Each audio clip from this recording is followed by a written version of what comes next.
1971 թվական, նոյեմբերի 24,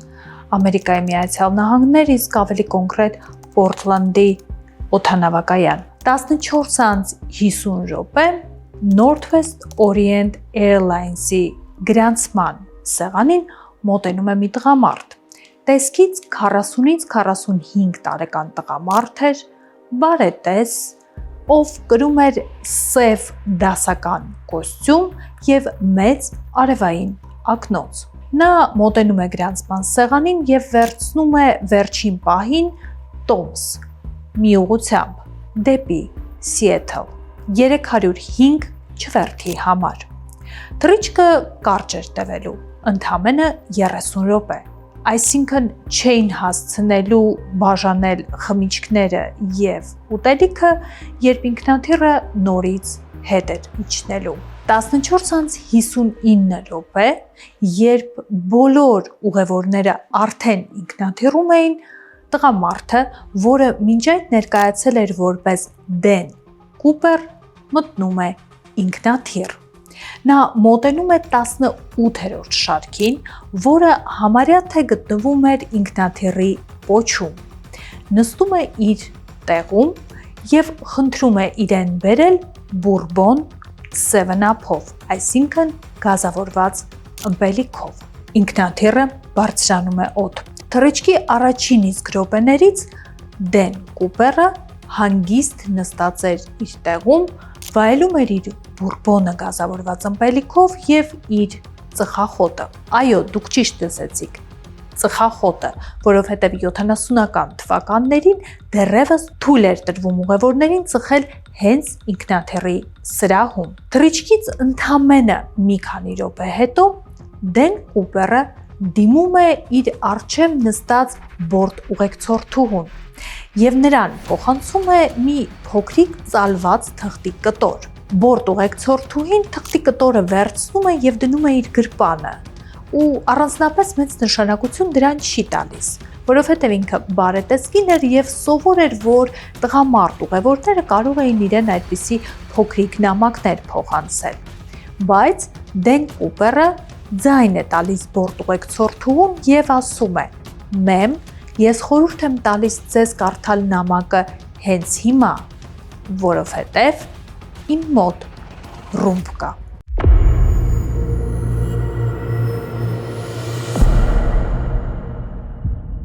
Չթերթեք, լավ ինֆո եմ ձեզ տալիս։ Ունեք կնունկ, ծնունդ, հարսանիք, ռոմանտիկ հանդիպում կամ ուղղակի աղջիկներով եք ուզում հավաքվել ու փնտրում եք լավ ռեստորան կամ լաունջ, որ եւ տեղը լավը լինի, եւ սնունդը համեղ լինի, եւ երաժշտությունը լավը լինի, Գլենդելի կենտրոնում լավ տարբերակ եմ ձեզ համար գտել։ Գլենդելում ռեստորանները շատ են, բայց վերանդան 1000 տարվա պատմություն ունի եւ մինչեւ այսօր էլ մնում է լավագույն ռեստորաններից մեկը։ Ինչու, որովհետեւ նախ եւ առաջ ունի թե ռեստորանի եւ թե լաունջի հատված, նայած ձեր երեկոն ինչ մուդի մեջ եք ուզում անցկացնել։ Երկրորդ, շատ համեղ խոհանոց է միանշանակ։ Handcraft կոկտեյլներ են և լավ համեղ հուկա։ Ու իհարկե լայվ երաժշտություն է, արտասահմանյան հիթեր, հայկական երաժշտություն ու իհարկե նոստալգիկ հիթեր 90-ականներից։ Վերանդան ռեստորան է, որտեղ կարող եք լավ ժամանակ անցկացնել, համեղ ուտել, բայց միևնույն ժամանակ մակարդակով, այսպես ասած, մուդի մեջ անցկացնել ձեր ժամանակը։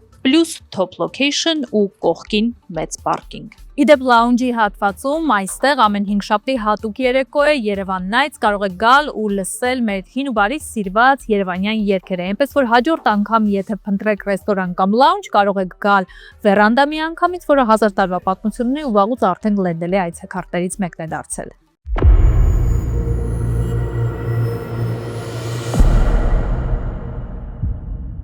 Դեն Կուպերը սա ասում է հանդարտ ձայնով, ցույց տալով ձեռքով իր կողքին դրված երկաթե քեյսը։ Բորտ ուղեկցորդուհին բացում է Դեն Կուպերի փոխանցած նամակը։ Դրա մեջ գրված էր, որ ինքնաթիռը գրավված է։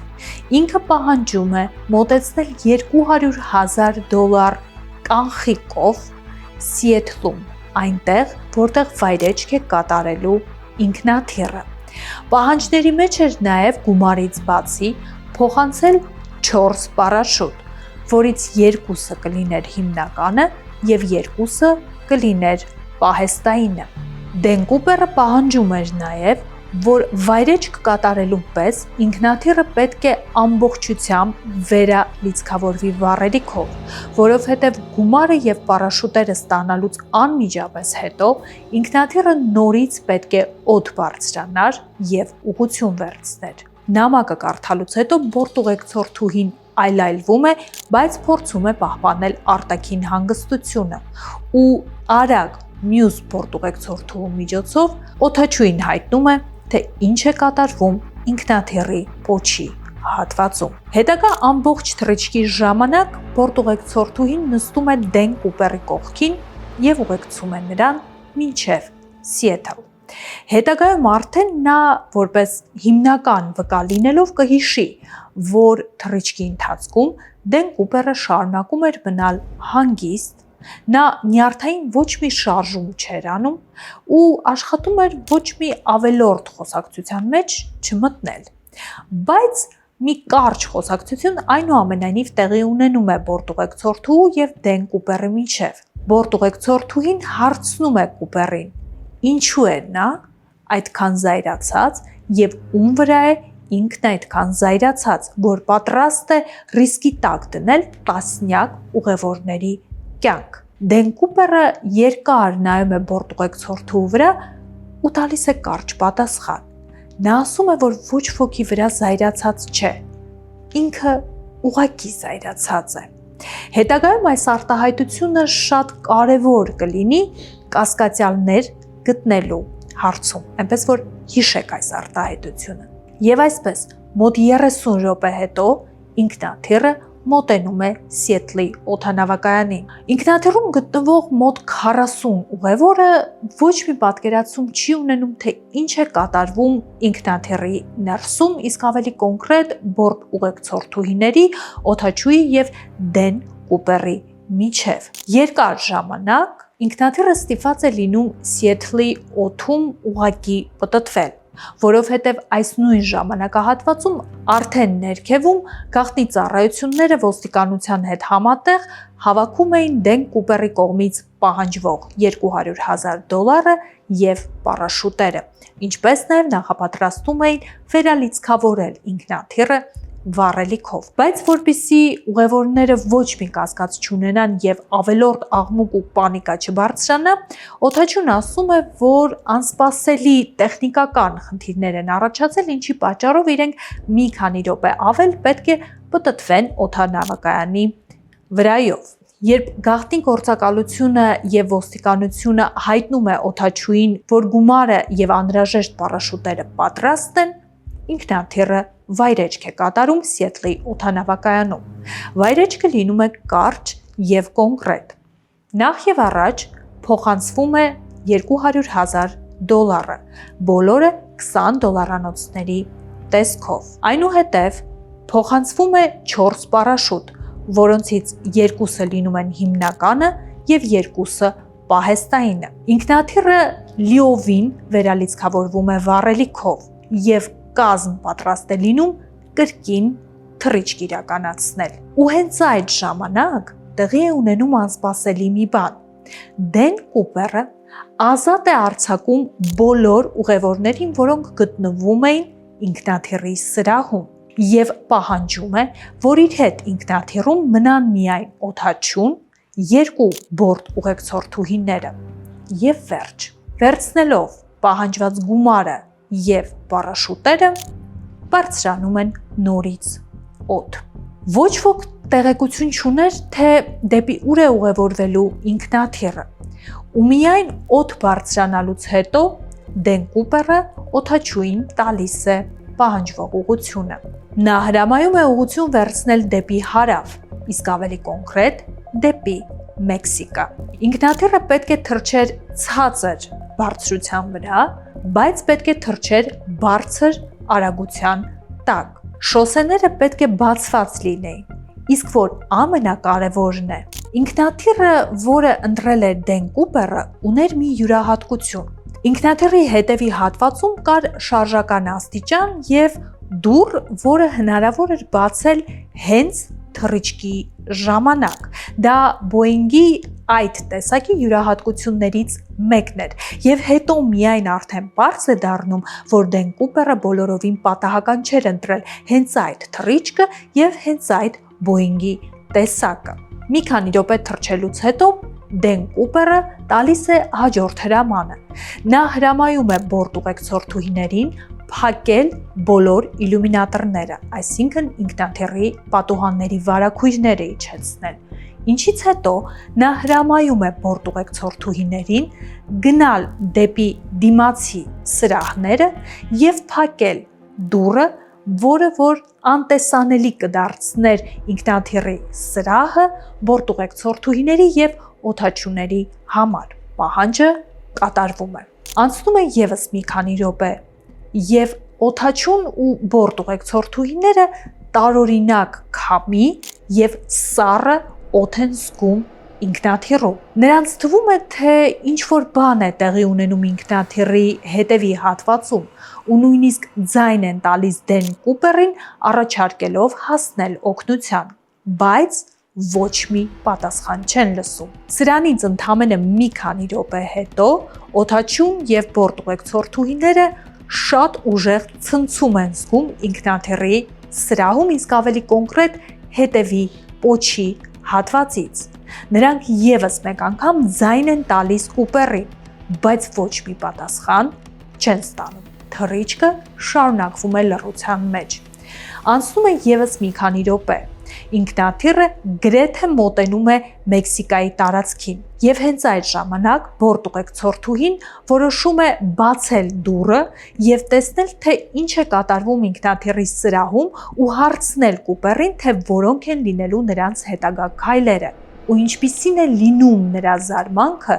երբ բացելով դուռը տեսնում է, որ Դեն Կուպերը այլևս ինքնաթիռի մեջ չէ։ Ինքնաթիռում չէին գումարը, պարաշուտերը եւ հենց ինքը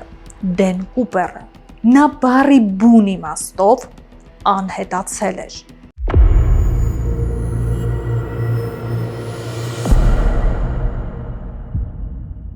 Երևան Post-ի միջոցով գումար ուղարկելիս վճարում եք ընդամենը 1%։ Ուրեմն, եթե իմ հետևորդն եք, ապա հավաքում եք ձեր ծանրոցը, որ ուղարկում եք Հայաստան, գնում եք Երևան Post, ասում եք իմ անունը եւ ծանրոցը Հայաստան ուղարկելիս վճարում եք 1 փաունդի համար ընդամենը $1.99 եւ ծանրոցը ուղարկում եք իդեպ Հայաստան ինքնաթիռով։ Այս ակցիան գործում է մինչև Mother's Day, մինչև մայիսի 10-ը։ Երևան Post-ով կարող եք ուղարկել Հայաստան կահույք եւ ցանկացած տեսակի մեծ ապրանք, նաեւ մեքենա, սեդանի համար վճարելով $1690, SUV-ի համար $1790։ Եթե ծանրոց ուղարկում եք նավով, ապա վճարում եք 1 ծանրոցի համար եւս 2 ծանրոց ուղարկում եք անվճար։ Հավաքեք ձեր ծանրոցները ու էժանգներով ուղարկեք Հայաստան։ Սա Երևան Post-ի հասցեն է, սա Երևան Post-ի հեռախոսահամարն է եւ սա նրանց Instagram-ի էջն է։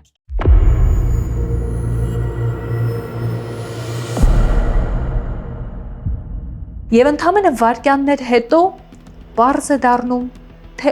ինչ ճանապարհով է անհետացել ինքնաթիռի միջից Կուպերը։ Դուռը, որը բացվում էր ինքնաթիռի հետևի հատվածից հենց թռիչքի ժամանակ, բաց էր։ Եվ հենց այդ պատճառով էին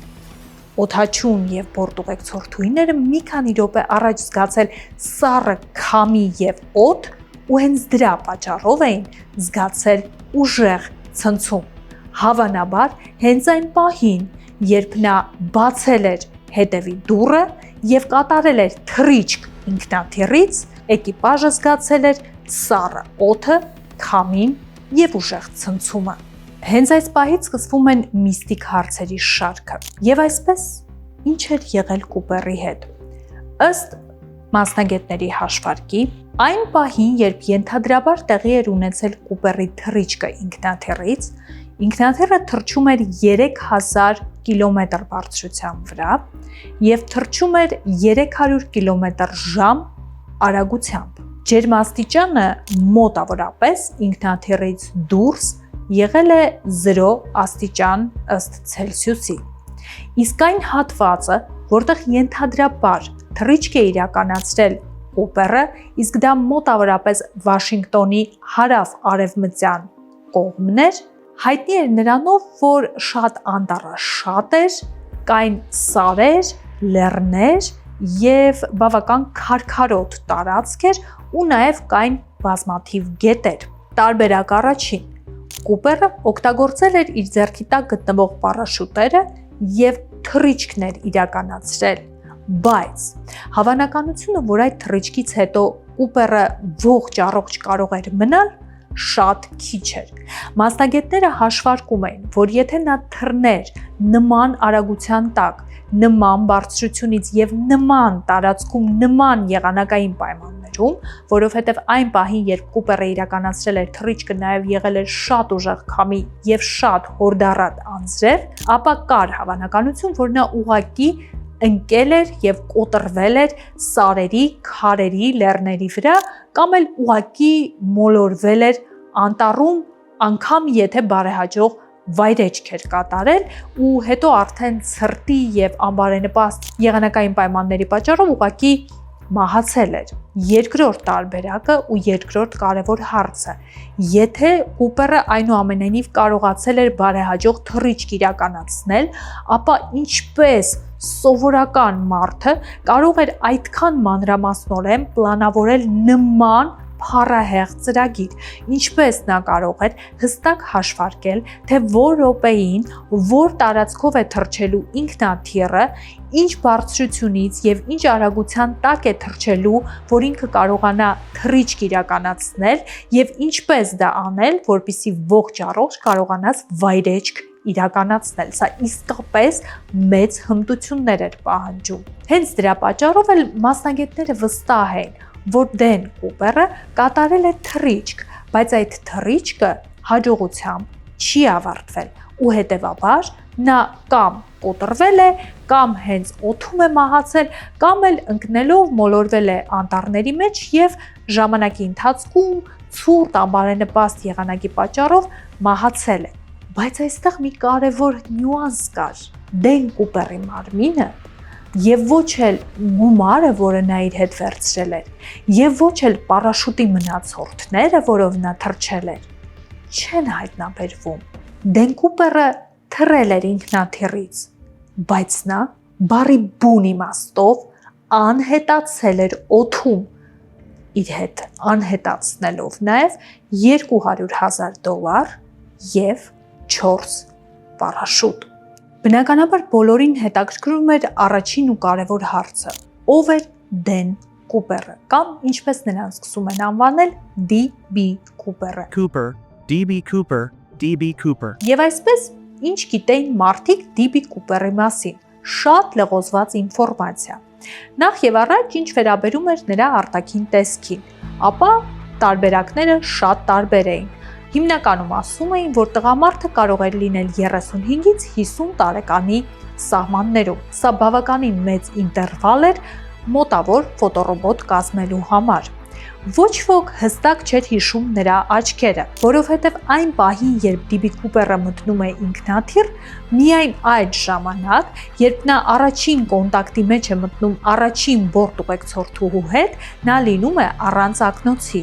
Դրանից անմիջապես հետո, երբ նա փոխանցում է նամակը բորտ ուղեկցորդուհուն, նա դնում է մեծ արևային ակնոց, որը այլևս չի հանում իր աչքերից։ Հետևաբար, դա դժվարացնում էր ֆոտոռոբոտ կազմելու գործը, որովհետև ինքնաթիռի մեջ գրեթե ոչ ոք չէր ֆիքսել D.B. Կուպերի աչքերը եւ հետևաբար չէր կարող տալ նրա դեմքի մանրամասն նկարագիրը։ Մարդիկ հիշում էին միայն, որ D.B. Կուպերը բավական հավասարակշռված եւ հանգիստ մարդ էր ու ամբողջ գործողությունը իրականացնելու ժամանակ նա խոճապի չէր մատնվել։ Իհարկե ինքնաթիռի մեջ մնացել էին բազմաթիվ մատնահետքեր ենթադրաբար այն նստատեղում, որտեղ որ նստած էր D.B. Կուպերը կամ էլ նրա բաժակի վրա, որից նա խմում էր, բայց բանն այն է, որ այդ ամենին կպել էին նաև այլ մարդիկ եւ հնարավոր չէր հստակ առանձնացնել այն մատնահետքերը, որոնք ենթադրաբար պատկանում էին D.B. Կուպերին։ Բայց բացի արտաքին նկարագրից շատ կարևոր է հասկանալ ներքին նկարագիրը, իսկ ավելի կոնկրետ թե որն է նրա հոգեբանական կերպարը, հոգեբանական ֆոտոռոբոտը, այսպես ասած, որը հնարավորություն կտար ոստիկանությանը գոնե ինչ-որ հետքեր գտնել եւ կապող օղակներ գտնել։ Ամենակարևորը, ինչի վրա ուշադրություն դարձնում են ոստիկանները, դա այն է, որ DB Cooper-ը պահանջում է 4 պարաշուտ, որից 2-ը հիմնականն էր, 2-ը պահեստային։ Հետաքրքիր մի բան կար։ 4 տրամադրած պարաշուտների մեջ կային պարաշուտներ, որոնք հիմնականում օգտագործում են ռազմական տեսանկյունից, այսինքն ավելի պրոֆեսիոնալներն են օգտագործում դրանք, եւ կային պարաշուտներ, որոնք ավելի քաղաքացիական օգտագործման համար էին։ Եվ գուշակեք ինչ, DB Cooper-ը ընտրում է թռիչքի համար որպես հիմնական պարաշուտ հենց ռազմականը, այսինքն ենթադրություն, որ նա տղամարդ էր, ով ուներ ռազմական անցյալ, այսինքն հստակ պատկերացում ուներ եւ հստակ տարբերակում էր, թե որն է քաղաքացիական պարաշուտը եւ որն է ռազմականը, եւ նա հստակ գիտեր ինչպես օգտվել ռազմական պարաշուտից։ Սա հստակ է, պարզ է եւ բավական ուժեղ հիմնավորում է, բավական ուժեղ հետք է, այսպես ասած, պատկերացում կազմելու համար, թե ով կարող է լինել DB Cooper-ը։ Կմտածեք դուք, բայց հիմա այն ինչ որ ես ձեզ կպատմեմ, ուղղակի հոդս կցնդեցնի առաջին ապացույցը։ Հիմա խոսենք պահեստային պարաշուտերի մասին։ Բանն այն է, որ արագության տակ, երբ պահեստային պարաշուտերը տրամադրվում են, դրանցից մեկը լինում է սարքին վիճակում, իսկ մյուսը լինում է ակնհայտ դեֆեկտով։ Եվ մարդը, ով հասկանում է պարաշուտից, հնարավոր չէ աչքաթող աներ այդ դեֆեկտը, այսինքն այն բավական ակնհայտ էր։ Ու գուշակեք ինչ, DB Cooper-ը որպես պահեստային պարաշուտ ընտրում է 2 պարաշուտներից հենց այն մեկը,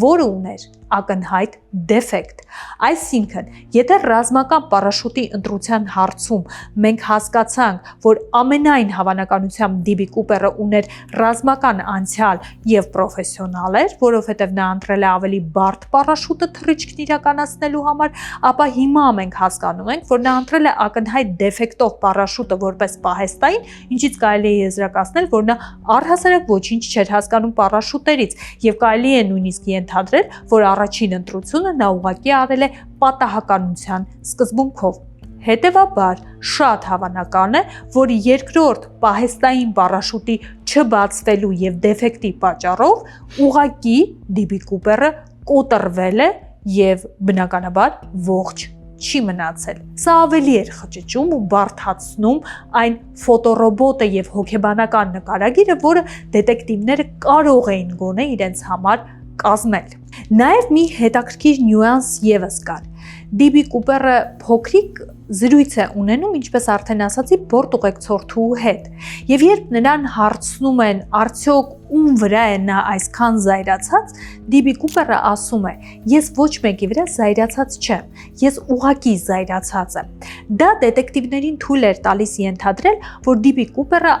այնուամենայնիվ ինչ որ հոգեբանական կամ որևէ անձնական դրամայի միջով անցնող մարդ էր, այսինքն մարդ էր, որ ուներ որևէ անձնական խնդիր, որևէ անձնական խնդրեմ, որևէ անձնական դրամա եւ դրա պատճառով ինքը զայրացած էր, բայց նա չուներ խնդիր օրինակ ավիաընկերության հետ, որովհետեւ այդ դեպքում նա կասեր, կմատնանշեր, որ իր խնդիրը ավիաընկերության դեմ է։ Ինչպես նաև սրա մասին խոսում էր այն, որ DB Cooper-ը հասնելով Սիետլ ազատ է արձակում բոլոր ուղևորներին, այսինքն նա խնդիր չուներ վնաս տալու որևէ մեկի եւ արդյունքում նա իր անհետացումը իրականացնելով վնաս չի հասցրել ոչ մեկին, ոչ ուղևորներին եւ ոչ էլ ինքնաթիռի էկիպաժին։ Հետևաբար եզրակացություն DB Cooper-ի նպատակը որևէ մեկին վնաս հասցնելը չէր։ Նա խելահեղ անձնավորություն չէր, ուզում էր ուղղակի վնաս հասցնել մարդկանց։ Նա պարզապես հստակ գործողություններ էր իրականացնում, որի արդյունքում պետք է անհետանար $200,000, իդեպ այդ գումարը հիմիկվա ստանդարտներով մոտավորապես 1 միլիոն անցնում է եւ 4 պարաշուտով։ 9 տարի 1971-ից մինչև 1980 թվականը որոնողական աշխատանքները 0 էին, ոչ մի արդյունք։ Ամեն ինչ փոխվում է 1980 թվականին։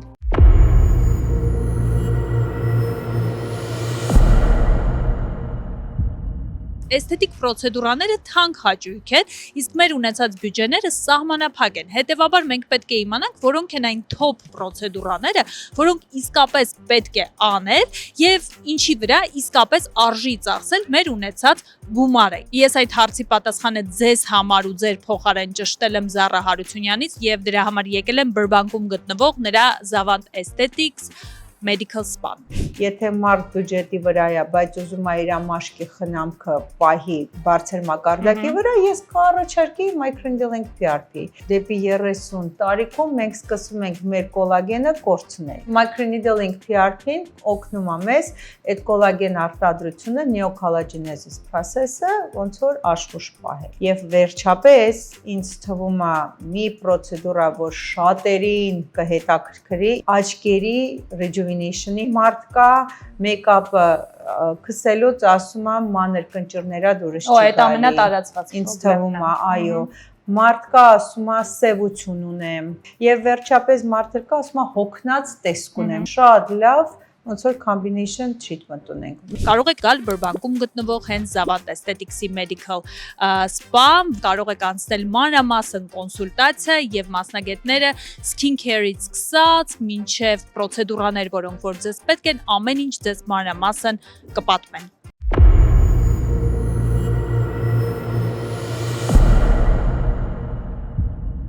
Կոլումբիա գետի հատվածում ափերից մեկով մի փոքրիկ տղա հերթական զբոսանքի ժամանակ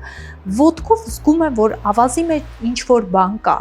Եվ ոտքով փորփրելով ավազը նա մեկ էլ հանկարծ տեսնում է, որ ավազի մեջ թաղված են $20 որոնցով մոտավորապես մի $200-300 էր կազմվում։ Տղան ուրախանում է, ոգևորվում է եւ այս լուրը իհարկե տարածվում է ու հասնում է մինչեւ ոստիկանություն։ Գումարը ուսումնասիրելուց հետո բացահայտվում է շատ հետաքրքիր մի բան։ $20 վրա այն նույն շտրիխերն են հայտնաբերվում, որոնք ոստիկանությունը ի սկզբանե թողել էր $200,000 DB Cooper-ին փոխանցելուց առաջ։ Այսինքն $20-ները, որոնք տղան գտել էր Կոլումբիա գետի ափերից մեկում, հենց այն $20-ներն էին, որոնք DB Cooper-ը իր հետ վերցրել էր եւ կատարել էր իր միստիկ թռիչքը ինքնաթիռից։ Ոստիկանությունը սա էլ ավելի է խճճում, որովհետև նրանք արդեն սկսում են կասկածել, որ 9 տարի շարունակ DB Cooper-ին փնտրել են սխալ վայրում եւ իրականում նրա թռիչքի հավանական տեղը եղել է հենց Կոլումբիա գետի հատվածը եւ այժմ արդեն դիտարկվում էր վարկած, որ գուցե մեծ հավանականությամբ DB Cooper-ը թռիչքը իրականացրել է, իսկ հետո ընկել է գետի մեջ եւ պարզապես եղանակային վատ պայմանների պատճառով խեղդվել է։ Իսկ գումարը մնացել է ջրի մեջ ու ժամանակի ընթացքում տարիների հետ գումարի մի մասը լողալով հասել է դեպի ափը։ Բայց այս վարկածը շատ շուտով հոդս է ցնդում։ Մասնագետների մի խումբ իրականացնում է էքսպերիմենտ, որը ցույց է տալիս. նախ եւ առաջ այն գումարը, որը DB Cooper-ին փոխանցվել էր, ամրացված էր եղել ռեզիններով, եւ այդ ռեզինները օդում նման ճնշման եւ արագության տակ պարզապես պայթելու էին, այսինքն գումարը ցիրուցան էր լինելու բառի բուն իմաստով։ Այսինքն հնարավոր չէր, որ մի խումբ գումար այսպես համախմբված գար հասներ ափերից մեկը։ Երկրորդը կատարվում է էքսպերիմենտ, որը ցույց է տալիս, որ եթե անգամ մի տրցակը փողի տեղադրվի ջրի կենտրոնում,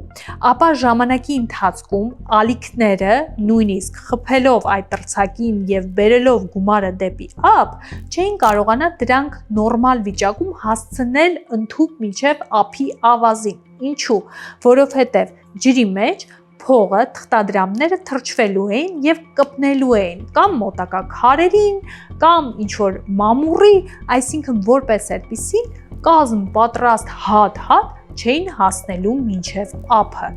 Հետևություն, այն գումարը, որը գտել էին տղան, իսկապես այն $200,000-ից էր, որը փոխանցել էին DB Cooper-ին, բայց այդ գումարը ոչ թե պատահական էր հայտնվել Կոլումբիայի գետի ափին եւ թաղվել ավազի մեջ, այլ որևէ մեկը այն բերել էր եւ տեղադրել էր նպատակադրված այդ հատվածում։ Ու հիմա հարց էր առաջանում. արդյոք այդ մեկը եղել էր DB Cooper-ը, եթե այո, ապա ուր է նա հիմա, իսկ եթե ոչ, ապա ուր է DB Cooper-ը, ով է գտել նրա գումարը եւ ինչի համար է բերել ու թաղել այդ գումարը ավազի մեջ։ Այս իրադարձությունից հետո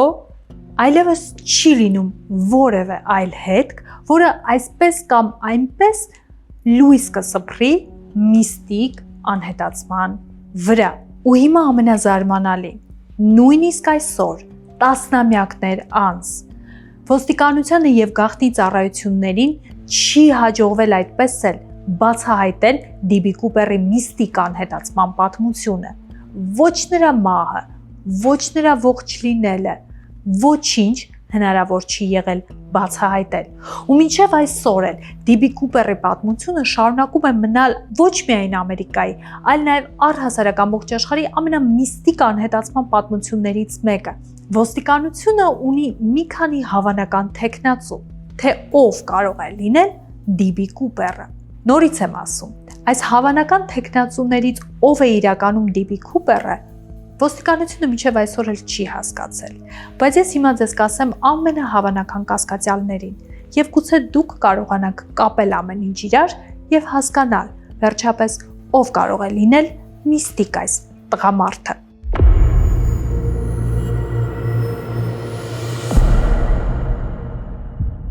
Ամերիկայում սկսվել է թաքսերի սեզոնը, բոլորը հաշվում են իրենց անձնական ու բիզնես թաքսերը եւ ունեն լիքը հարցեր, որոնք ուզում են տալ մասնագետին եւ լսել ճիշտ օգտակար խորհուրդ։ Ես ձեր փոխարեն դա արել եմ բոլորին հետաքրքրող համար առաջին հարցը. ինչքան գումարի refund ենք ստանալու։ Refund ստանում են այն ընտանիքները, որոնք հիմնականում ստանում են այն ընտանիքները, որոնք ունեն անչափահաս երեխաներ։ Refund-ը ձևավորվում է երեխաների համար նախատեսված child tax credit-ի եւ նաեւ այլ կրեդիտների շնորհիվ, ինչպես նաև refund ստանում են այն մարդիկ, որ աշխատել են W2-ով, այսինքն գրանցված աշխատողներ են եղել եւ տարվա ընթացքում իրենց paycheck-երից պահվել է բավականաչ չափ թաքսեր եւ երբ որ տարին վերջանում է, արդեն վերահաշվարկ է կատարվում, տեսնում են, եթե ավել է վճարվել նախատեսվածից, տարբերությունը հետ է վերադարձվում։ Եվ երկրորդ ամենատարածված հարցը, իհարկե, ինչը կարող ենք ներկայացնել որպես բիզնես ծախս, օրինակ հարցնում են ուտելիքի համար կամ սննդի հագուստի հետ կապված ծախսերը կարող ենք բիզնեսից նվազեցնել, թե ոչ,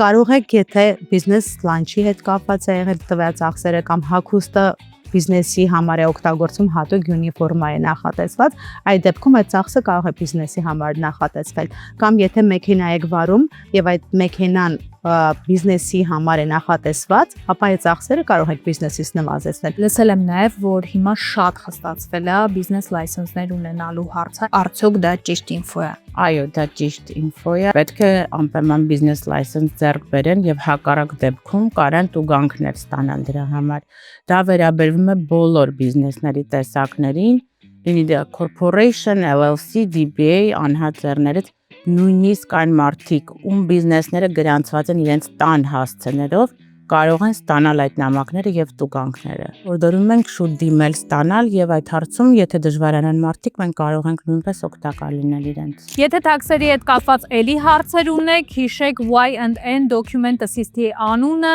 Instagram-ի էջն էլ թողնում եմ այստեղ, նաեւ նրանց մոտ կարող եք գտնել մի շարք այլ ծառայություններ, որոնք ամեն օր ձեզ այստեղ պետք են գալիս։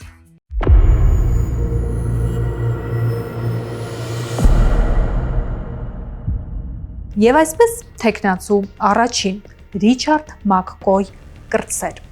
1972 թվականին Ռիչարդ Մակկոյը կատարում է նույն սցենարը, ինչ տեղի էր ունեցել 1971 թվականին DB Cooper-ի կատարմամբ։ Միայն թե այս դեպքում, երբ ինքնաթիռը վայրեջք է կատարում եւ Ռիչարդ Մակկոյը պետք է ստանար իրեն հասանելիք գումարը,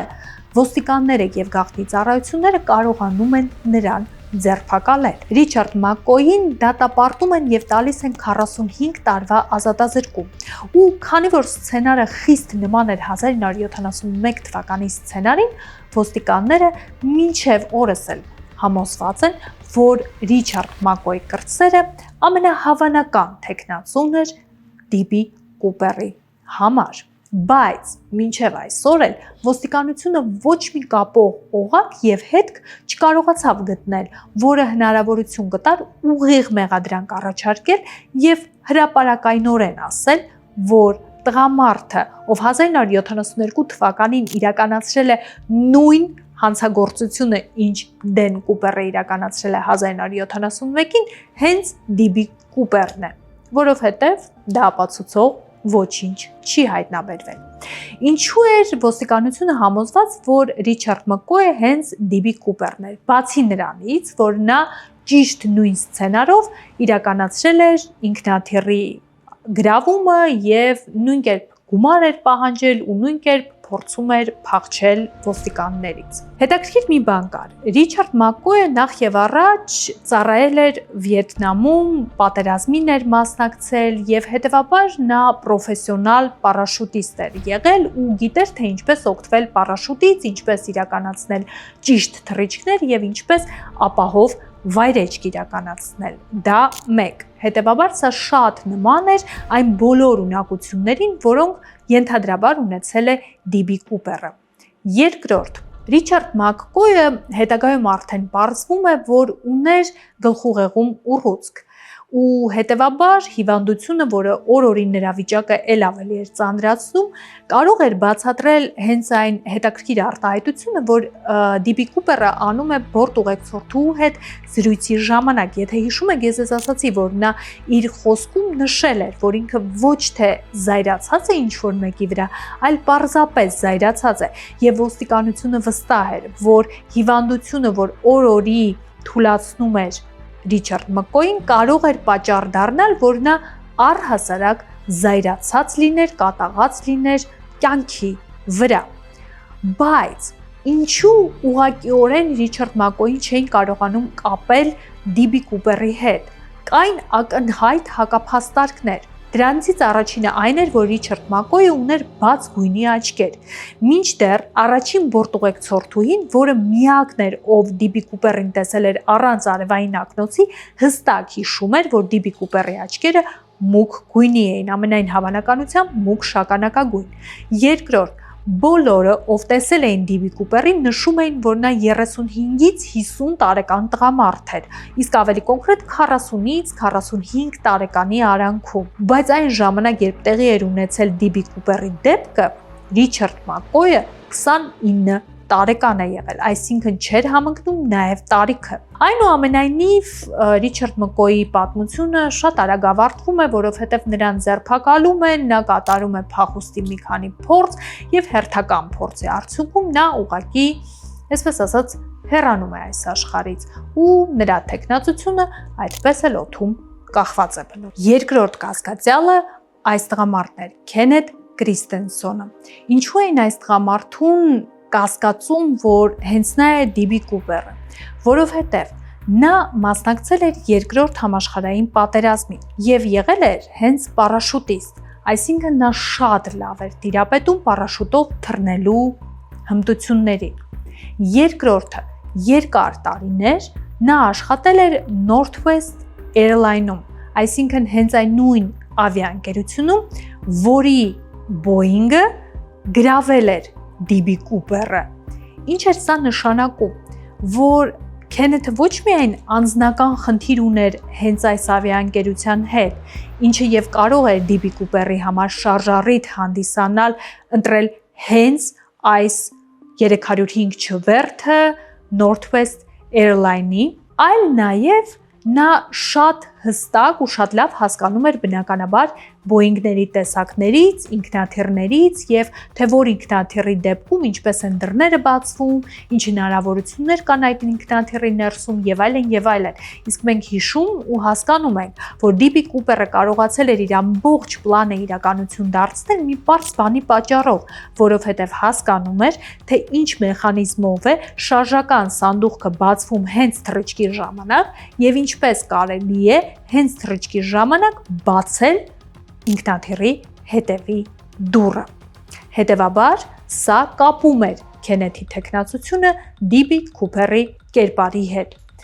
Եվ վերջին ու ամենակարևոր կետերից մեկը այն էր, որ Քենեթը մահից առաջ իր հաշվեհամարի վրա ունենում է բավականին մեծ գումար ու հետագայում արդեն նրա եղբայրը հիշում է, որ այս գումարը կարծես թե ուղղակի հենց այնպես հայտնվեց նրա հաշվեհամարին ու դա էր թույլ տալիս մարդկանց մտածել, որ Քենեթը ժամանակին հենց DB Cooper-ն է եղել, ով կարողացել է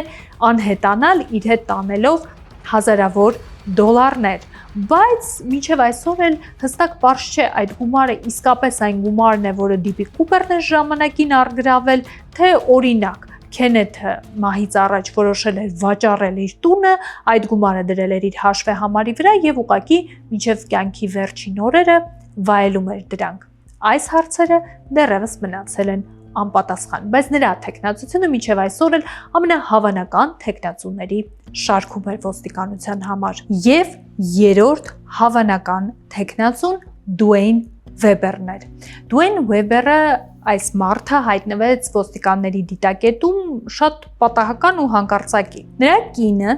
իր մահից հետո պարզապես հայտնում է ոստիկանությանը, որ մահանալուց ընդամենը ժամեր առաջ նա խոստովանել է կնոջը, որ ինքը DB Cooper-ն է։ Բացի այդ, կինը նաև հիշում է, որ տարիների ընթացքում շատ անհանգիստ երազներ էր տեսնում ամուսինը եւ երազի մեջ անընդհատ կրկնում էր նույն արտահայտությունը. ես հետքեր եմ թողել ինքնաթիռի վրա։ Ու հենց սա էր ստիպում կնոջը հավատալ, որ այն, որ իր ամուսինը մահանալուց առաջ ասել էր, որ ինքը DB Cooper-ն է, ոչ թե զառանցանք էր, այլ իրականություն։ Բացի այդ, այս թեորիան հիմնավորում էին նրանով, որ Վեբերը արձակուրդ է ունեցել կնոջ հետ Կոլումբիայի գետի շրջակայքում, հենց այն հատվածում եւ հենց այն ժամանակ, երբ փոքրիկ տղան գտնում է ենթադրաբար DB Cooper-ի կողմից առգրաված գումարից մի մաս, բայց ոստիկանությունը բացի կնոջ խոսքերից չուներ ոչ մի ապացույց։ Հետևաբար Դուեյն Վեբերի թեկնածությունը եւս մնում է զուտ թեկնածություն, որը ոչ մի կերպ ուղիղ մեղադրանքներով չի կապվում DB Cooper-ի պատմության բացահայտման հետ։ 2016 թվականին գաղտնի գործակալությունները եւ ոստիկանությունը օֆիցիալ պաշտոնապես փակում է DB Cooper-ի գործը։ Պատճառը շատ պարզ էր։ Ժամանակը արդեն շատ էր անցել եւ նույնիսկ եթե ինչ-որ հետքեր էին մնացել, ապա դրանք վաղուց արդեն սառել էին, պատմությունը շատ արդեն խճճվել էր, վկաները արդեն խառը ցուցմունքներ էին տալիս, թեկնածուները արդեն շատ էին եւ գրեթե ոչ մեկին հնարավոր չէր ուղիղ կապել գործի հետ եւ այդ պարզ պատճառով պարզապես DB Cooper-ի պատմությունը մնում է չբացահայտված եւ ընդմիշտ փակվում է մինչև նոր ապացույցների ի հայտ գալը, որը կարծում եմ արդեն երևի թե երբեք չի էլ լինի։ Եվ այսպես DB Cooper-ը դառնում է Ամերիկայի պատմության մեջ միակ մարդը, ով առգրավել է ինքնաթիռ իր ուղևորներով եւ մինչև այսօր էլ ոչ միայն չի բռնվել եւ չի կանգնել արդարադատության առաջ, այլ մինչև այսօր հզոր մի պետության գաղտնի գործակալություններ ու ոստիկանություն այդպես էլ չկարողացավ հասկանալ։ Վերջապես ով է եղել DB Cooper-ը։ Արդյոք դուք մտածում եք, որ իմ նշած 3 թեկնածուներից որևէ մեկն է DB Cooper-ը։ Հենց հիմա համեմատեք նրա ֆոտոռոբոտը եւ այս 3 մարդուն գրեք, ով է ամենահավանական, առաջինը, երկրորդը, երրորդը, թե դուք կարծում եք, որ ոչ մեկն էլ DB Cooper-ը չէ եւ պարզապես նա անհայտ միստիկ կերպար է։ Խնդրում եմ ձեզ անպայման կոմենտներում ինձ սրտիկներ ուղարկել, որպեսզի վիդեոն ավելի շատ դիտումներ հավաքի, լայքեք վիդեոն եւ բաժանորդագրվեք իմ ալիքին սեղմելով subscribe կոճակը։ Նաեւ միացեք իմ Patreon-ին, սկանավորեք այս QR կոդը եւ ամսական փոքրիկ գումար վճարելով, այնպես ինչպես օրինակ տարբեր էփերի եք subscribe լինում, subscribe եղեք եւ օգնեք YouTube-ի իմ ալիքին։ Մինչև նոր վիդեո։